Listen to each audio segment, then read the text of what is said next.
Welcome to the monthly Distinguished Lecture Series of the Council for Strategic Affairs.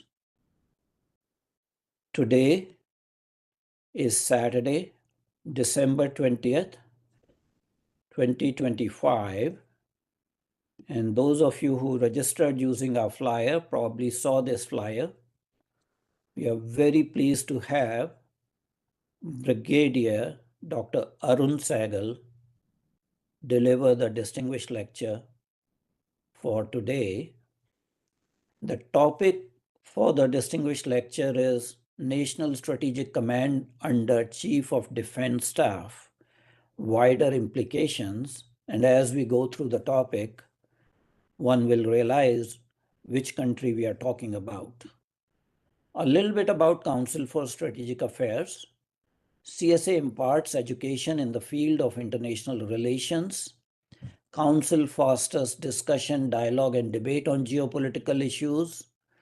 CSA encourages strategic studies in general to raise the level of awareness. We condemn terrorism in all its forms worldwide. CSA aims to contribute towards world peace and prosperity. CSA promotes people-to-people contacts and track-to diplomacy. Kindly subscribe, like, and share the CSA YouTube channel. Council for Strategic Affairs is registered as a 501c3 organization with the Internal Revenue Service in the United States. We request our US-based audience to kindly support and donate to CSA. So we have a monthly roundtable discussion, usually on second Saturday of a month. And we have a monthly guest lecture by a domain expert, usually on third or fourth Saturday of the month. Then we have a one-on-one interview that is called Strategically Speaking with Dr. Adityanjee. We organize symposia, meeting, and conferences. We promote publication of articles on geopolitics, and we have a fellowship training program in strategic studies. So our distinguished speaker today is Brigadier Arun Sahgal.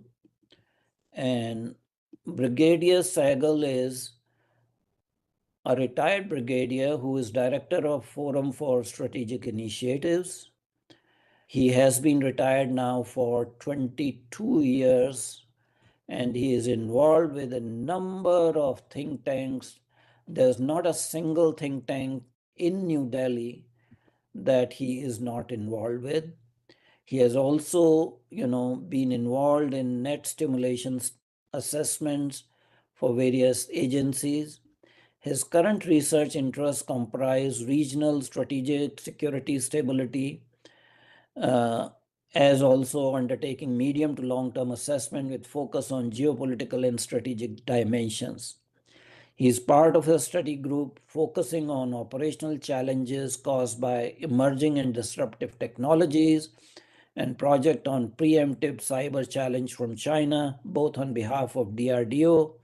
He's a consultant with IIT Kanpur in developing AI-based wargaming models. So let me go on to my next slide, please.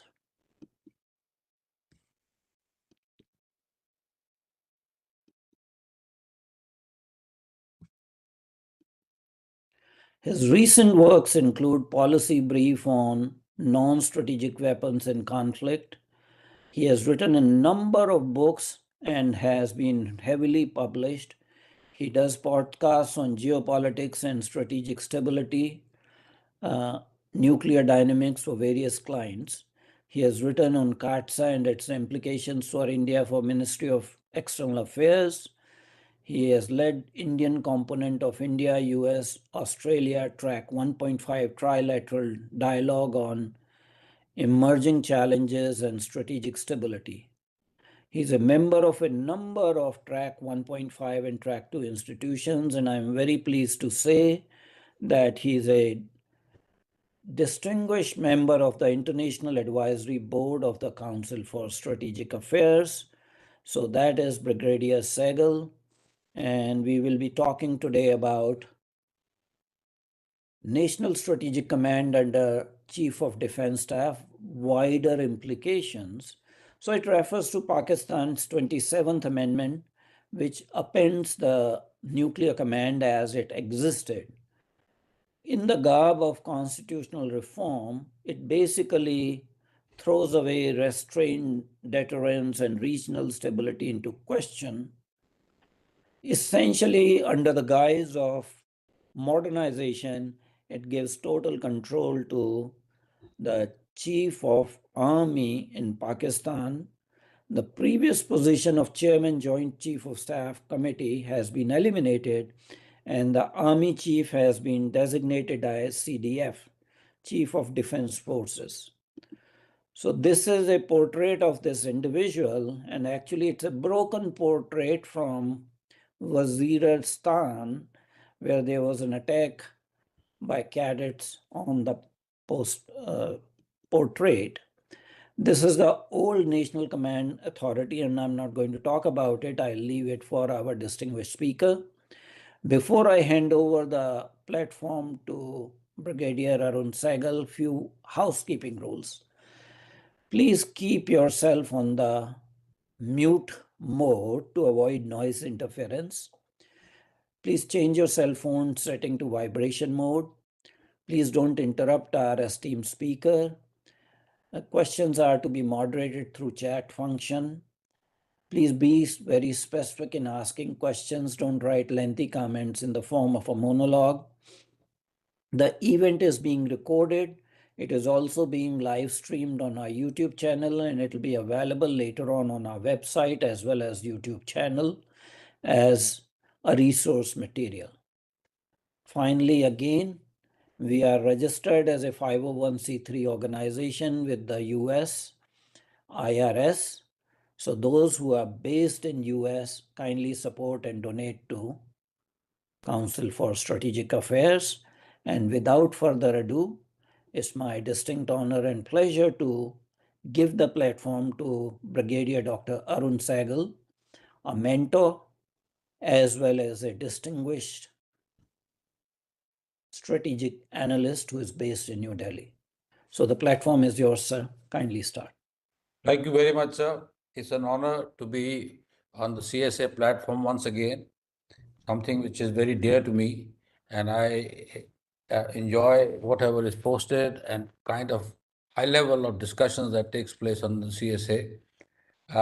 Today, we are going to be talking about the changes, the organizational changes in the Pakistani National Strategic Command, but that's the overall topic. But the basic issue we need to look upon, the implications of this are driven by two events which we need to take cognizance of. First is that the global nuclear order is being reshaped as a part of the Ukraine war, as a part of the new strategic thinking. And the second aspect, which we will be talking about, is the entire ethos of Pakistan's strategic deterrence is based on nuclear weapons.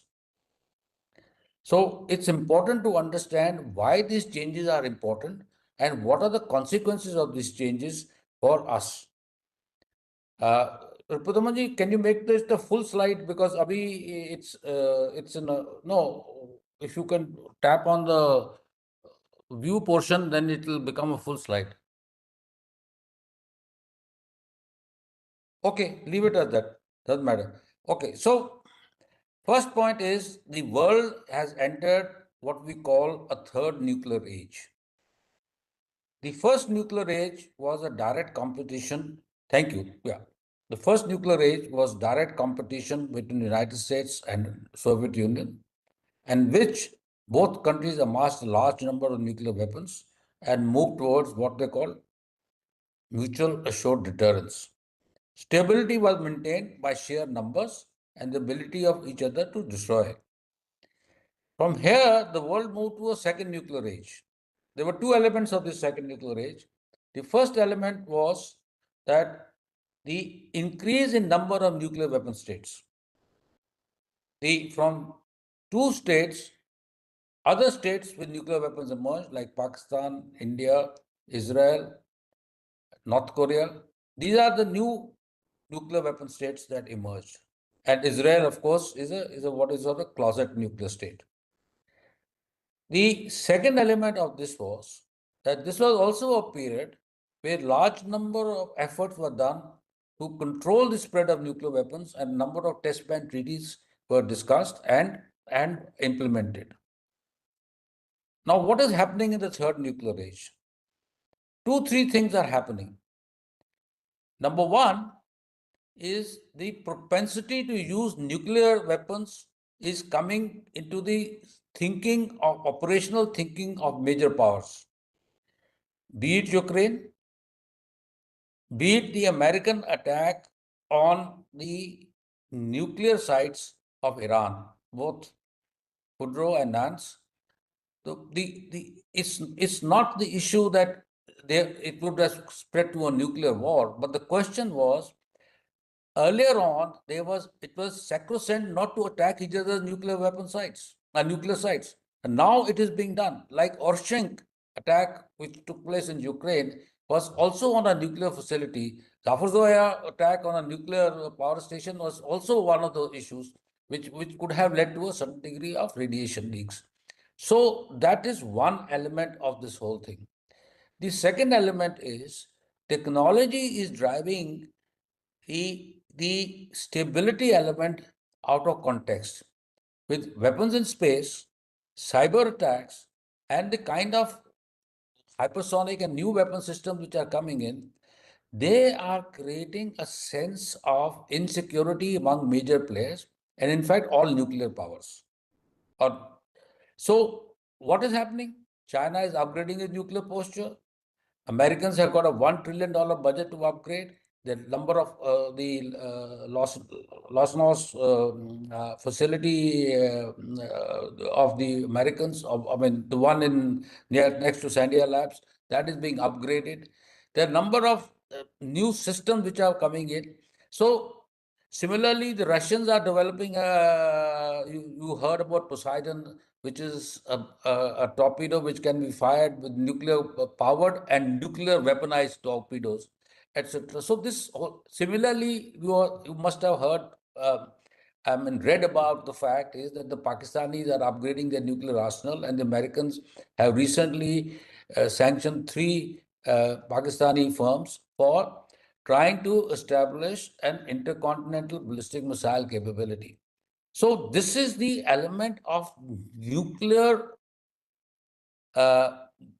use coming center stage in the psyche of the major players as well as the nuclear weapon states. So this is one aspect. The second aspect, more germane to our discussion, is the nuclear deterrence in Pakistan. One of the elements of Op Sindoor was, and if you recollect what the Prime Minister had said, is that we had called the Pakistan's nuclear bluff. Pakistan has been developing low-yield nuclear weapons in the hope that it would be linked to its conventional capability, that should an existential threat come out, they will use it against us. The second issue of the Pakistani thinking is that they have to have a credible nuclear capability because of the conventional asymmetry vis-a-vis India. Please do not get carried away by the fact of whatever the propaganda of the 4-day war was. The reality of the whole thing was that on May 10, India had a huge amount of residual military power left with it to have done anything that we wanted in terms of our missile system, ability to hit targets inside Pakistan, etc., etc., etc. Pakistan had by and large expended all its swarm drones and all its technological capacities. They were at a absolutely low end of their capability. So what has this transpired? What has happened is this transpired a major debate inside Pakistan. And the debate was that we cannot continue to be where we are. Our nuclear deterrence thresholds have been questioned. We thought that conventional war can be contained and constrained by nuclear thresholds. That did not happen. And so, therefore, we have to rethink and recalibrate our thinking. So, as part and parcel of this thing, there is a major organizational changes that are taking place in Pakistan. Something which Dr. Adityanjee alluded to. One is the entire structure of higher defense organization is being reshaped. Under the CDF, Chairman of Defense Force, he will have under him the other two naval chiefs and a vice chief of the army. The two naval chiefs, the Air Force and the naval chief, have also been given the field marshal's rank, and the CDF's headquarters is being under construction. It is being created. It's an organizational structure is being thought through, but it will be, if you look at our organizational structure of our integrated defense staff, it will probably be equivalent to that. There will be defense and procurement side, there will be operation side, there will be an intelligence side, and there will be an integration and coordination side, there will be a research and development side. All those issues will be part and parcel of there. But the most important issue is the restructuring of the National Strategic Command or the Nuclear Command Authority, which was established under Article 2 or a Parliamentary Act in 210, has been abolished and has been replaced by Nuclear Strategic Command. Next slide, please. Now, as I mentioned, the nuclear weapons are India specific and is part of the overall deterrence. It's also important to understand is that Pakistan is not sitting quietly. It is qualitatively and quantitatively upgrading its nuclear arsenal, including its delivery means, moving from liquid to solid fuel systems, road mobile, deep silos which are being constructed in Chagai Hills, and at a major scale integration with emerging and disruptive technologies. So there is a whole element of technological and systemic upgradation taking place within Pakistan. This is something we need to take cognizance of. In terms of its doctrinal thinking, it has got two distinct precepts. One is use of low-yield nuclear weapons as a part of extension of its conventional response capability, because it believes that war can be, and it's not as a part of a destruction strategy, but what it believes is in a war management strategy. Because if I use tactical nuclear weapons within my own country, India will be less response. They do not believe in our strategy of massive response, because their perception based on the fact is that India is not going to destroy 3 Pakistani cities for a 20 kT used weapon. So that's their thinking. Okay, so but they're not stopping it there. They have developing what is called 0 to 2350 capability, or what is also called the full spectrum capability, or which is now also being indicated as a first followed by a second strike. That is, if there is a massive Indian response to the first strike, they will have adequate resources available to absorb the counterforce stroke counter value strike by India and launch countervailing strikes on Indian, by and large, Indian major assets, be it cities, be it infrastructure, be it our systems. So this is the side that the Pakistanis are going in for. They're also developing MIRV technologies, miniaturization, and most importantly, this Hangor class submarines, which you have just heard, are being launched, will have a tube capable of launching RAD systems from underwater, which they have tested from pontoons, and they would be able to strike up to ranges about 800 kilometers, 750, 800 kilometers, adequate from their perception to hit Indian coastlines, particularly in areas like Jamnagar, etc. Something which Mr. Munir talked about when he was in Florida on his second visit. Next slide, please. So there are four elements of Pakistani strategic thinking. First is create an effective fighting force with demonstrated resolve to deal with wide range of conventional and sub-conventional threats. Simple, this is nothing what everybody does.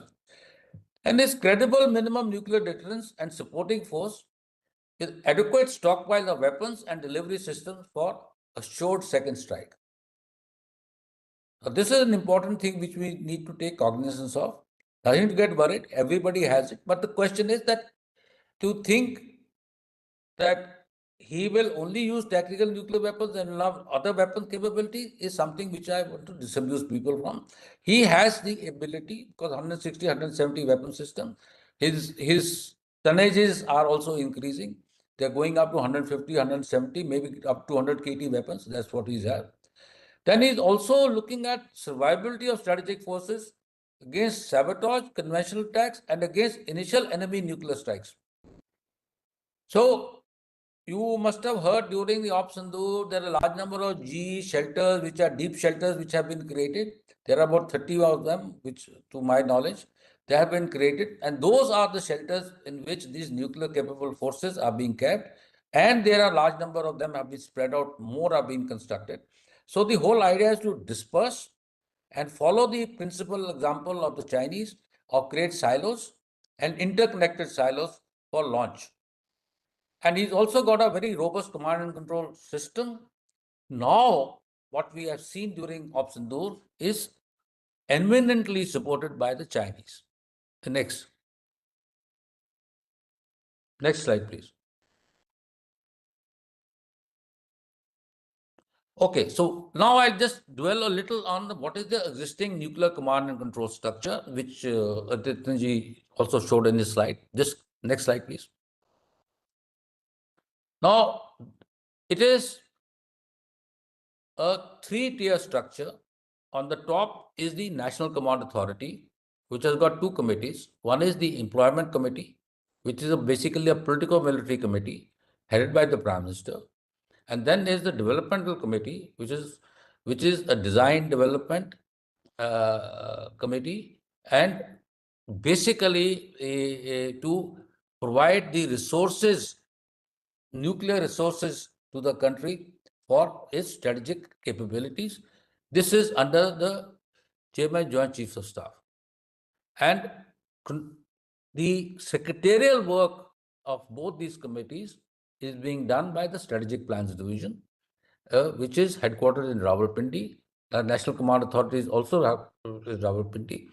The interesting part you have to understand is this Strategic Plans Division controls every element of nuclear thinking within Pakistan, be it arms control, be it fissile materials, be it technology, everything passes through them. So there is a centralized control. And this, I want people to know that it is unlike us. In our case, it is split into various the various ministries and committees. We have the MEA, which looks at arms control issues. We have the Strategic Forces Command, which is under and one level under the Chairman Chiefs of Staff Committee, at another level under the National Security Council. And then we do not have a secretariat like the SPD in our country. Now that's an issue that we need to understand. And then there are three service-specific commands.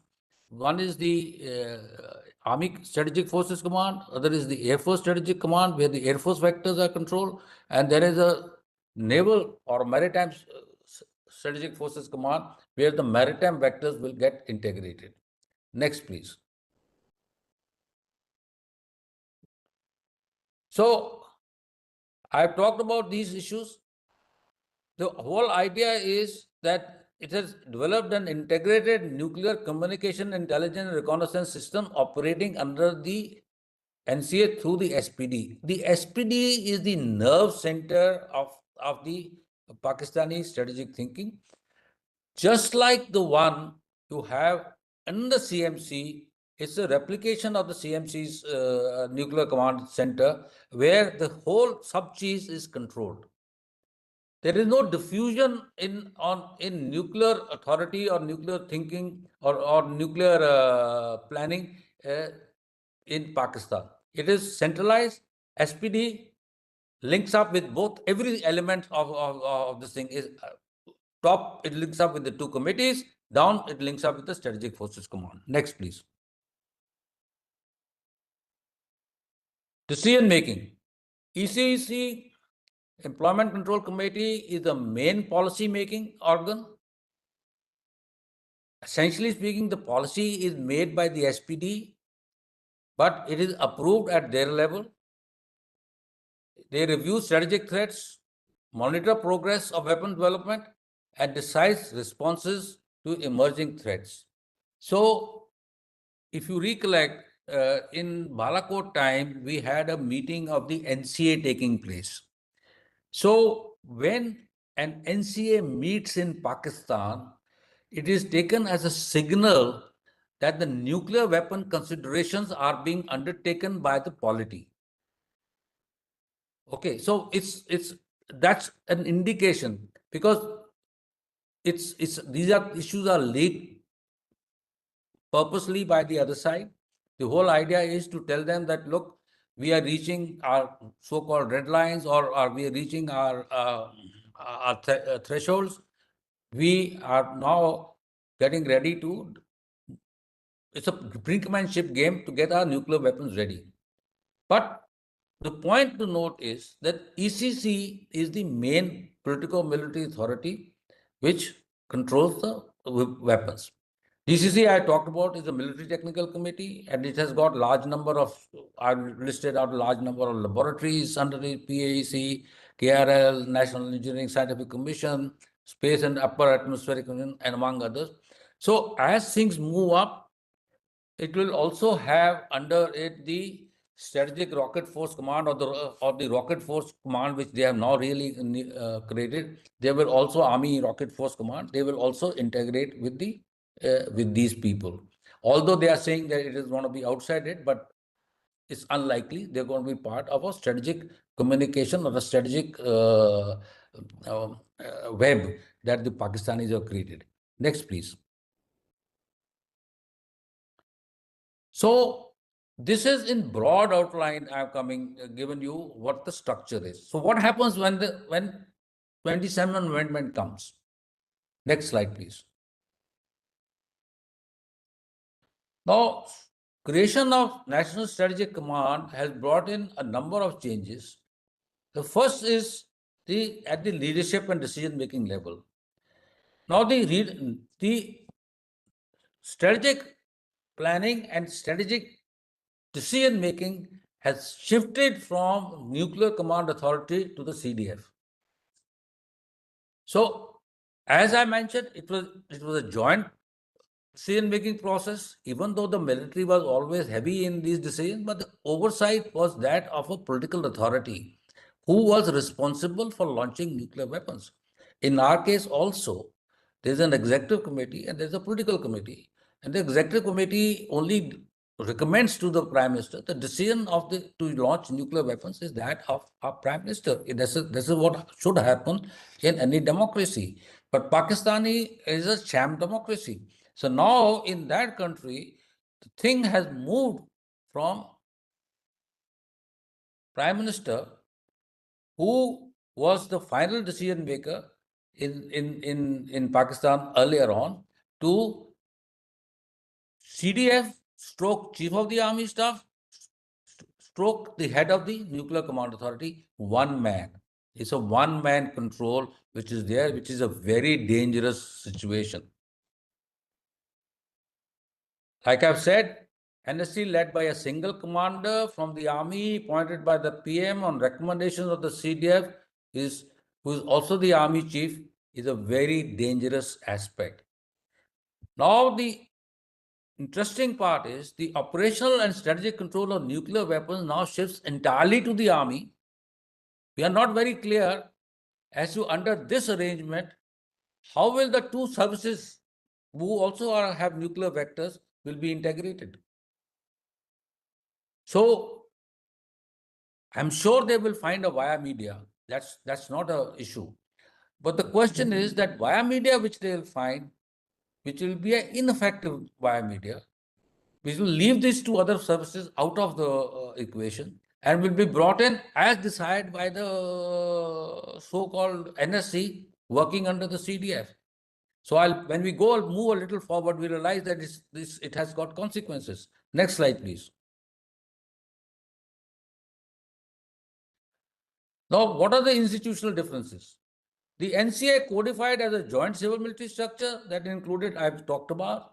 The NSC centralizes authority almost exclusively within the army, cementing army supremacy in joint military phase. No clarity on the future of ECC and DCC. We do not. So, important point to note, nowhere in this world, the control of nuclear weapons are with the military. It does not happen. Nuclear weapons are always controlled by the highest political office in that country, be it Russia, be it UK, be it America, be it China. Xi Jinping controls the nuclear weapons. Even for a nuclear authorization, they have a fully developed mechanism in which, even in the worst of cases, 10 minutes are given to Xi Jinping to take a decision. But here, we are not clear as to how the decision making will be done. A national strategic command headed by an army chief, headed by a chairman of defense force, whose one man army in Pakistan will take the call. If this is not destabilizing, I don't know what is destabilizing. And then the next issue is, with the abolishment of Chairman Joint Chiefs of Staff Committee, the idea was the SPD in the earlier avatar, the SPD was a secretariat kind of a thing. The control levels, the levels of technology development, integration of technology was under the Chairman Joint Chiefs of Staff, under the Development Control Committee. Now it is not there. We don't know. The Chairman Joint Chiefs of Staff post has been abolished. We do not know how is this gonna be done, which basically means is further centralization of control. And if the control now gets into the SPD, and the SPD now becomes now we have a second center of power in Pakistan, which is again uncontrollable. Because I have had the privilege of interacting with SPD chiefs who are absolutely rabid. So with their kind of thinking, with the kind of the perception in the mind of the Pakistani political, not military leadership, that the nuclear deterrence has been pushed behind in the envelope and India can escalate conventionally, is at that mindset will now be at the back of the mind when these guys take decisions. So this is something which we need to take cognizance of. Next. Next, please. Now I've talked about this operational control. All assets will be under the management of under the SAA. There will be no separate Army, Navy, and Air Force strategic commands. Now again, this diffusion was necessary. They are all deployed all over the country. They have got their bases. They have got their assets. How are they going to be managed? That's something which we do not know. I'm sure they will find some jugaad, but will that be an effective jugaad? I say again, I don't know. The balance of civility mechanism has been totally upset. Another issue is, who will take a call on deployment statuses and at what level to upgrade the status? it is important to note that nuclear weapons status graduates from particular levels. You are level 0 to go to 1 when you get some systems ready, get 2, other systems get ready, and so on. It carries on forward till you have obtained a certain degree of status based on what your threat perceptions are. These are very delicate and very important issues. What kind of weapon system you want to get ready? Because please also understand that in the environment that we are in, the kind of dense electronic environment, the kind of dense surveillance environment, all these issues will get picked up. Now, if there is a premature operational readiness status, which is done by the macho leadership of the nuclear command, nuclear strategic command, that will have consequences. Because the other side is not going to keep quiet. Other side is also watching. So, so what we call in our language is inadvertent escalation is something which can become a reality. Next slide, please. Of course, I've talked about the civil military balance.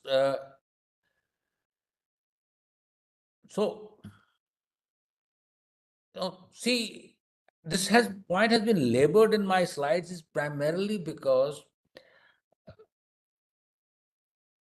we have seen over a period of time that my personal view is Pakistani military leadership, particularly the army leadership, is not very strategic oriented. They are very good operational and tactical commanders, but they are not very strategic commanders. And number two is the diplomats, whatever you might say, bring in a certain degree of stability. The politicians are concerned about the larger consequences to the populace and what will it involve should it go to a nuclear exchange. So by and large, if you notice, they are much more tempered in their thinking than the military. So in their case, when the country has been taken over by a quasi-military establishment, this is a very serious issue that should concern us in India. Next, please.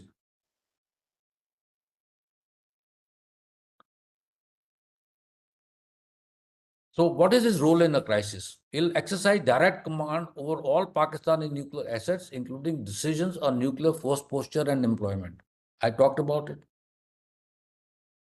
Second is, it will be responsible for decision-making chain, including positive or negative control. Now, positive control is when the control is centralized and it is released, the control, the final decision lies with the highest authority. In the case of tactical nuclear weapons, although Pakistanis deny it, but we are convinced that there is a certain degree of negative control. What is negative control? I mean, let's take an example of a 2 Nasser batteries being deployed in a strike core, Pakistani 2-core operational area. At some stage, because its range is only 40 to 60 kilometers and taking the distance that it will be about 10 kilometers behind, its effective range is about 25 to 30 kilometers. The decision to use cannot be lie with the Prime Minister of Pakistan or with the nuclear strategic command, the commander of the force, or with Munir. It has to be delegated.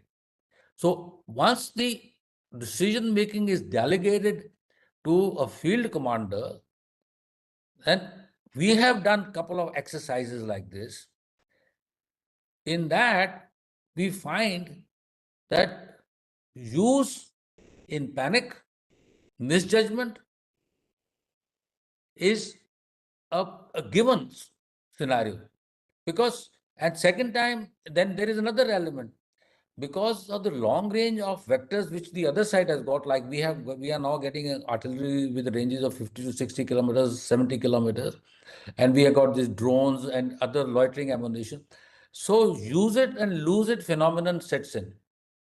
So this is where the whole problem comes in. Okay, so I have highlighted some issues in crisis. Nuclear Strategy Command will act as apex command and control body with no political oversight, which I've been laboring all along. Next one, please. I'll now come to some implication.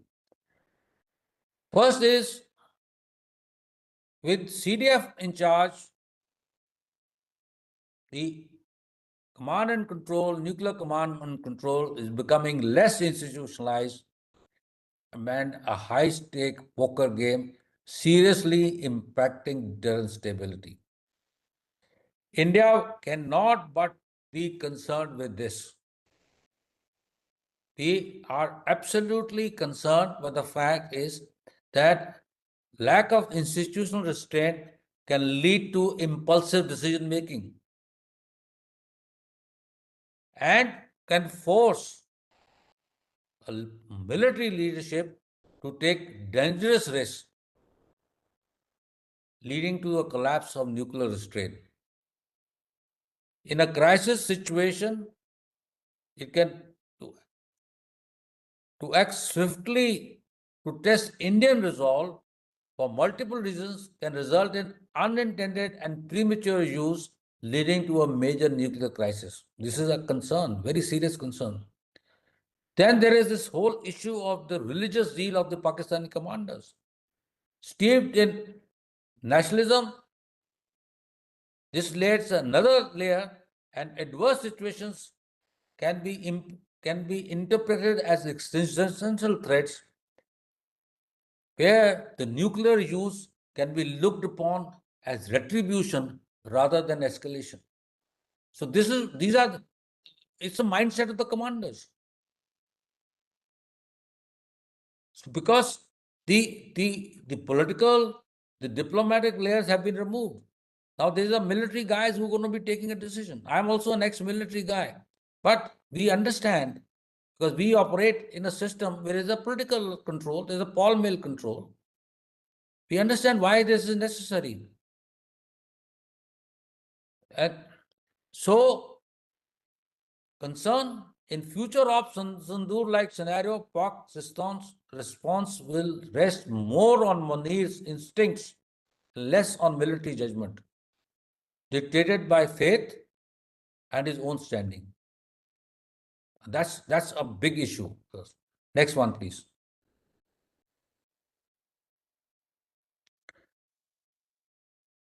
Worry for us, miscalculation is a terrifying possibility. This can be why miscalculation is because of faulty intelligence, disinformation, or simply panic. Just imagine day 4, 12 airfields destroyed or struck. Day 5, more deep assets stuck. What happens to Pakistani leadership? The political leadership will still talk for restraint.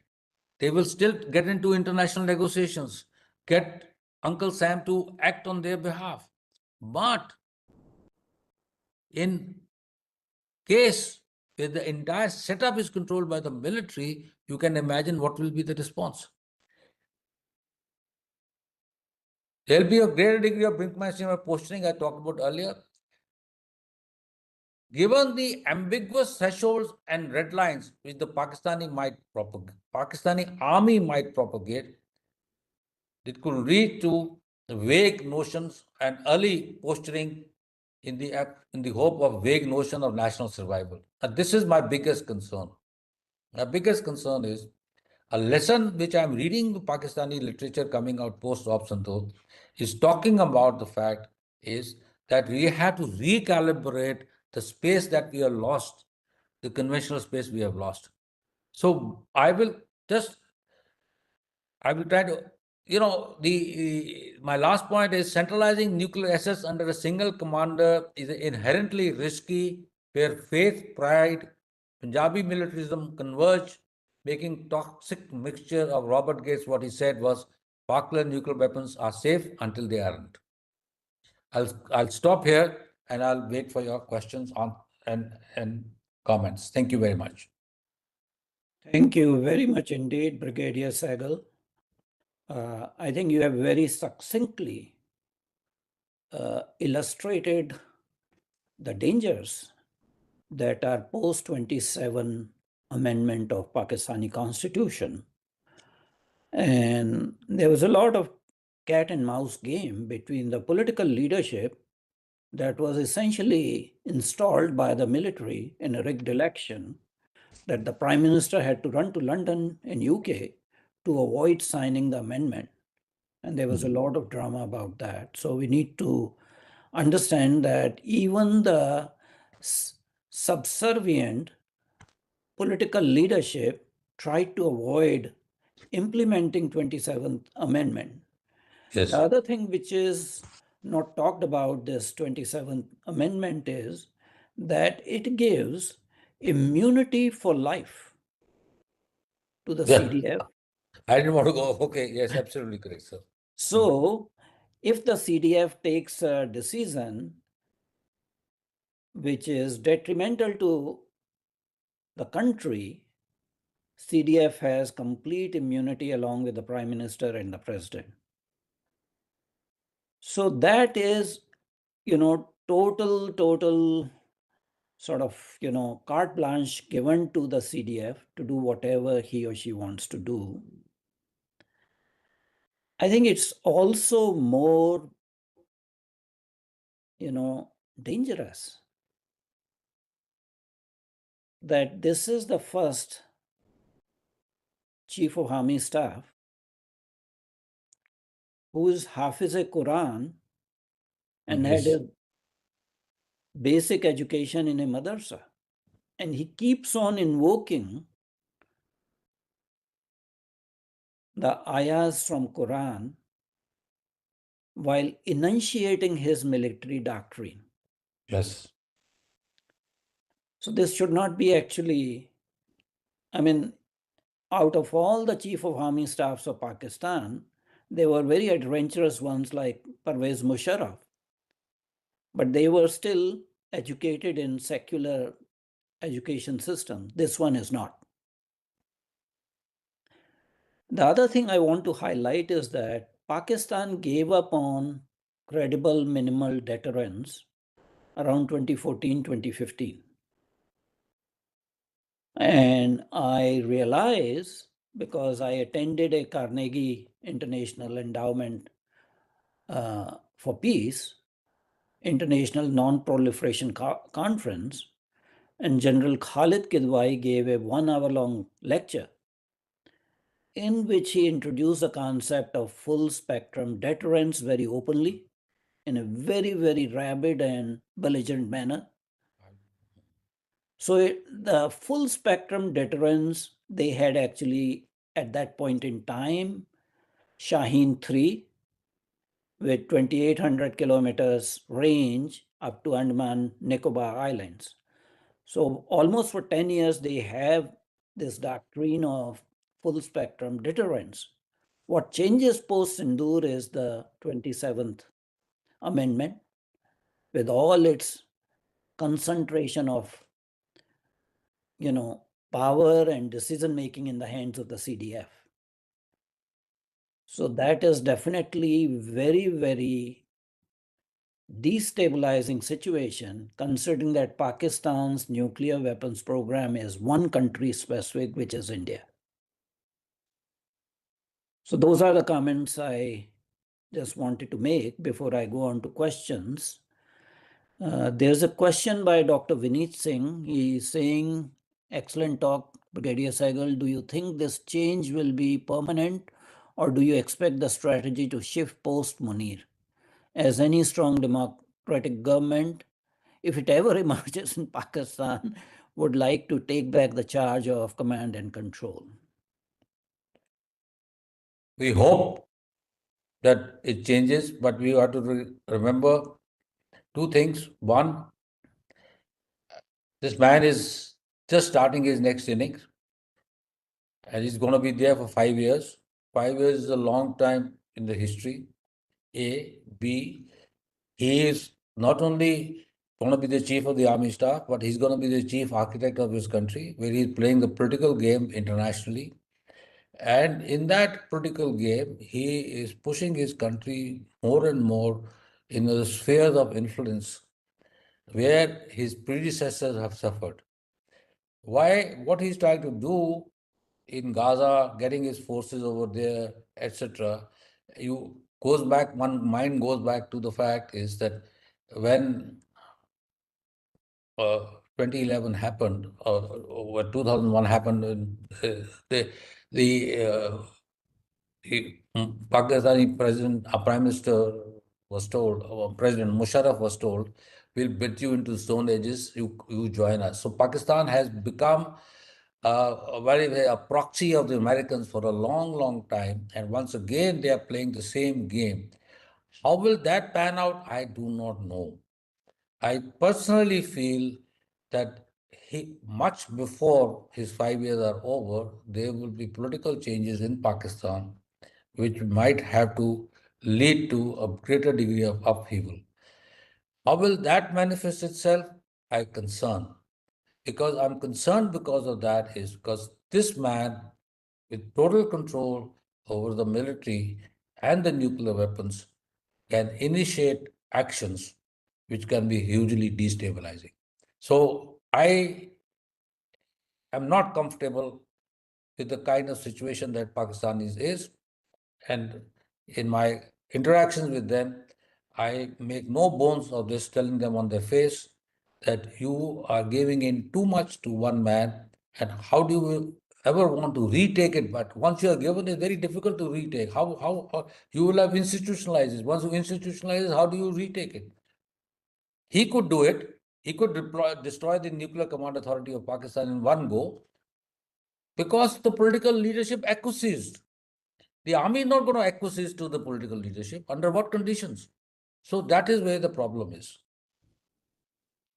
So there's a next question by Mr. Harsh Sinha, who is a fellow at Council for Strategic Affairs. And Harsh writes, the CDF framework, which functions as the central fulcrum coordinating both strategic assets and covert instruments, how should India assess the implications of this centralization for use of non-state actors and splinter groups like Tanzim-style networks that rely on clandestine recruitment, ideological grooming of youth, and deniable operations for subversion and sabotage against India? What adjustments are required in India's strategic command, intelligence, coordination, and counter-subversion architecture to respond effectively to this situation? I mean, one has to give a, you raise a huge amount of issues. All are very important issues, but let me just put it across. Our new normal is very clear, and we should not forget our new normal. What is our new normal? Attacks emanating from Pakistan would be deemed as an act of aggression against India, and India shall respond.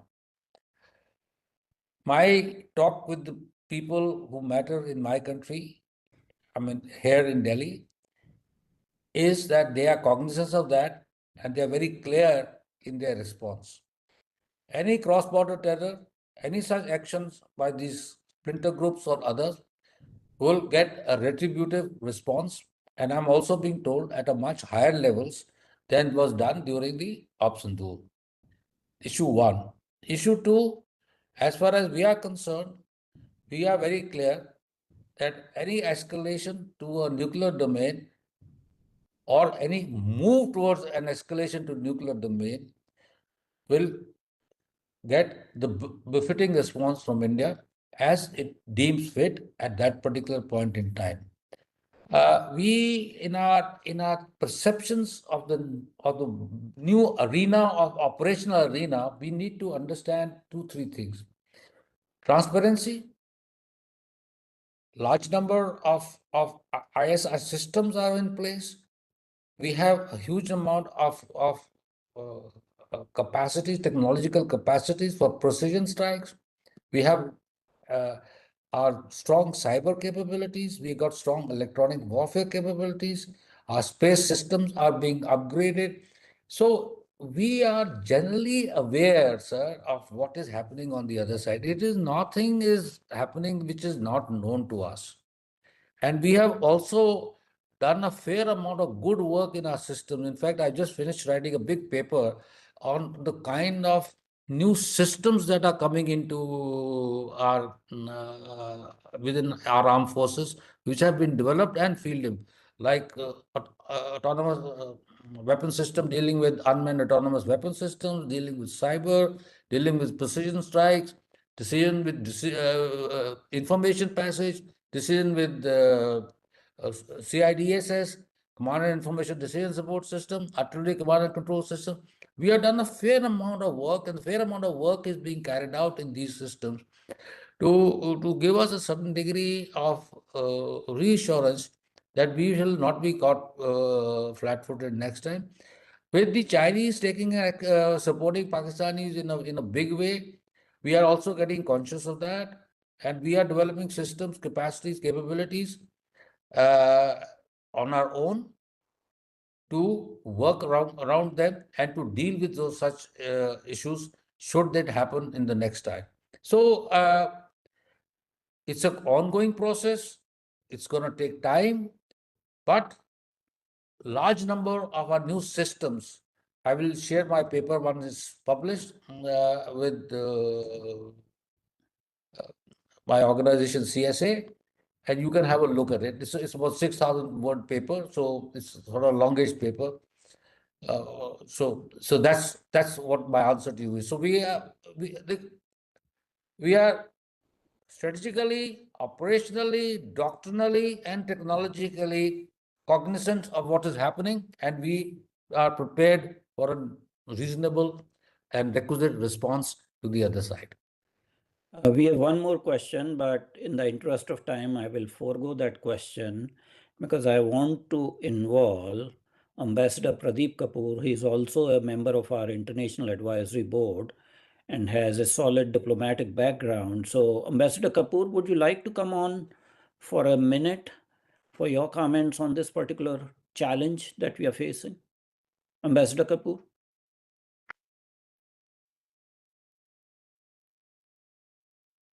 Looks like he is not available.